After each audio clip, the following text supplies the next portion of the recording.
Alright, so this is just going to be a update video on the giveaway. Thanks to the hundreds of people who have come out for the giveaway. I wasn't expecting such a big turnout, but you do realise that you've got 1 in a million chances of actually winning, simply because I've only got one to give away and there's about 100 of you, and that's going to grow over the next few hours or days. So good luck if you did get in on it. That should be appearing here somewhere if you haven't already. And the second thing is TomTom have just updated their application on the iPhone, and it's pretty interesting, and I'm going to go over some of the features and put it to a test.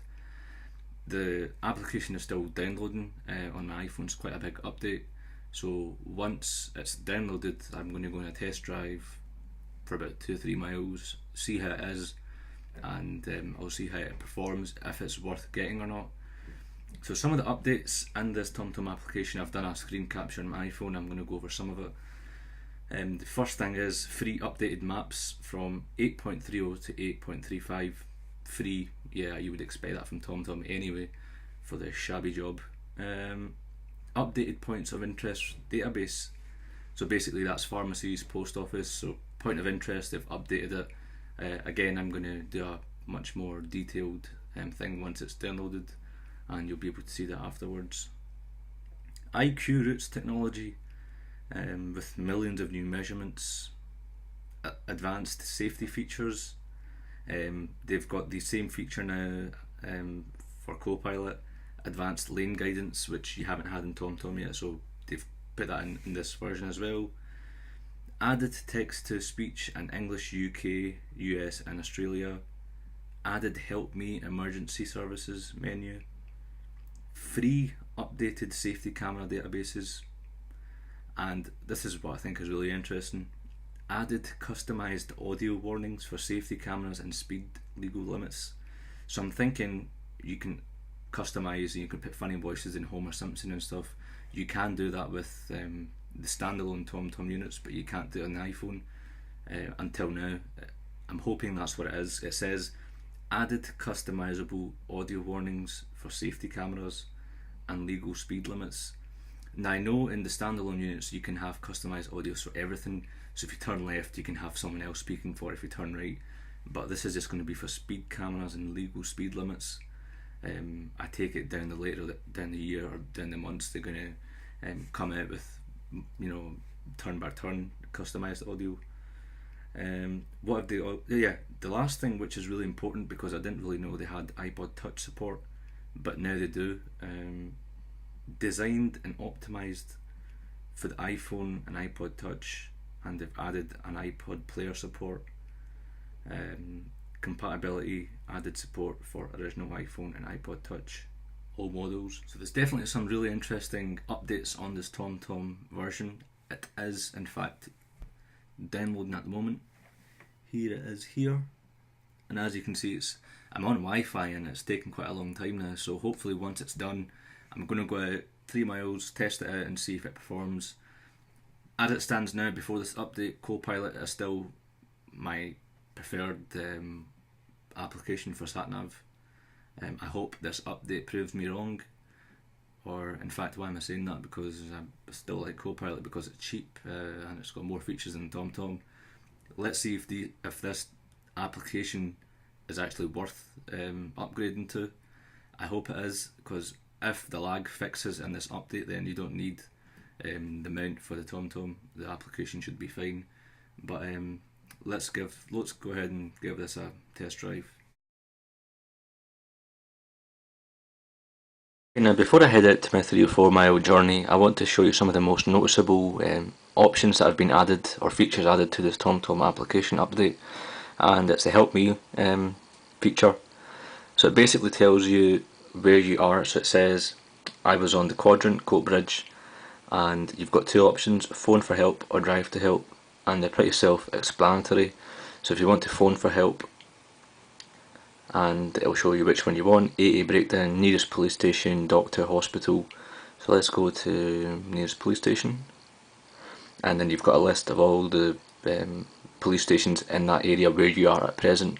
So that's a really neat and handy feature in my opinion, and if you click on the name it'll start ringing that particular police station. So let's go back. Drive to help is pretty, again, self-explanatory. You hit drive to help, and it will allow you to go to the nearest hospital, doctor, police station, pharmacy, or dentist, give you directions, and so it's a really neat feature in my opinion. The next thing is settings, and let's go to alerts. Now you've got the options of having sounds for your safety camera, as I was mentioning earlier on. So you've got a cow. So yeah, you can have alerts for safety cameras. Before it was just standard to polite to, so you can alter it as you want. Now this is the bad thing, it would have been good if you can customise it, as in, have a funny voice like Homer Simpson or some sort of TV program, as you can do with the standalone units, so it's a shame that you can't customise it totally, but you've got these options here anyway. And speed limit, you can do the same with speed limit, sounds appears, and you've got the same sounds as you have got for the safety camera. The next up is the most interesting one, is if you go into advanced, it gives you lane images and it's a lane guidance. You get this feature in Copilot, and I'm not too sure if you get this in Navigo, but you do have it in TomTom now, finally, and it assists you in terms of lanes, so you've got that, you can put it on and off. Next thing is GPS enhancer. Now it says TomTom GPS enhancer compensates for any delays or inaccuracies in your location. Now, the one major thing that I don't like about TomTom is it lags quite a lot, as in you're standing at a traffic light and it will just completely go off the radar into a field. So this is a really neat option. I haven't tried it. I'm just about to go off on my 3 mile journey, as I've been saying, and I'm going to test it out, all these options, and get back to you. So do hang in there. Alright, so I've been on a 3 mile drive, or maybe four, and I've pretty much going to give you my views on how I feel.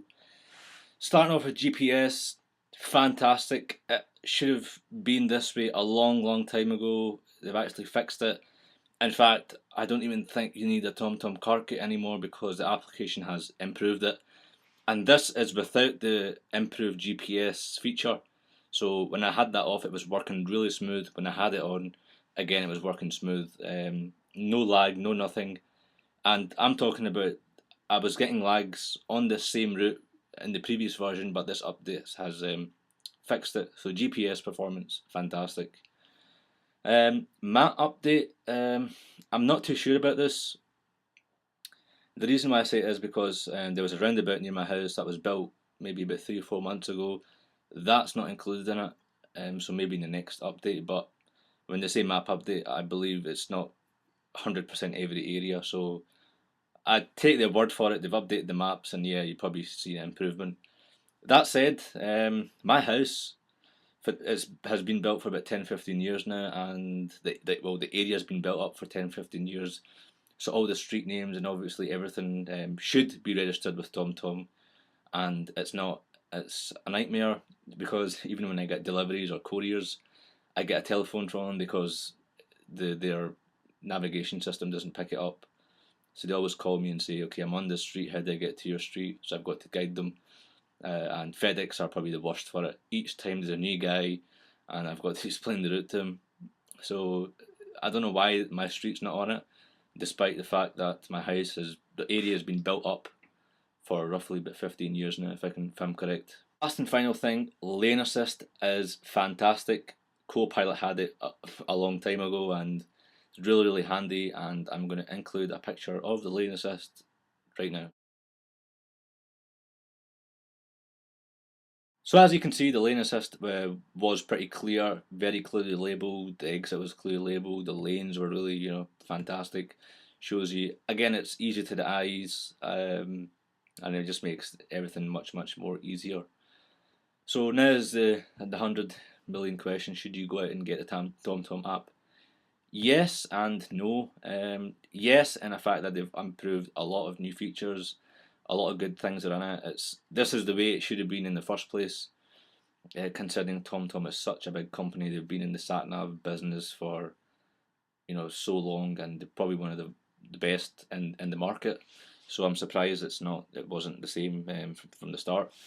Should you go out and get it? Yes, if you're a big TomTom and a big brand freak, go out and get it.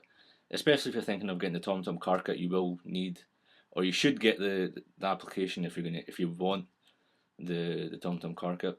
If not, go for Copilot is my advice. I've not tried Navigo, to be honest.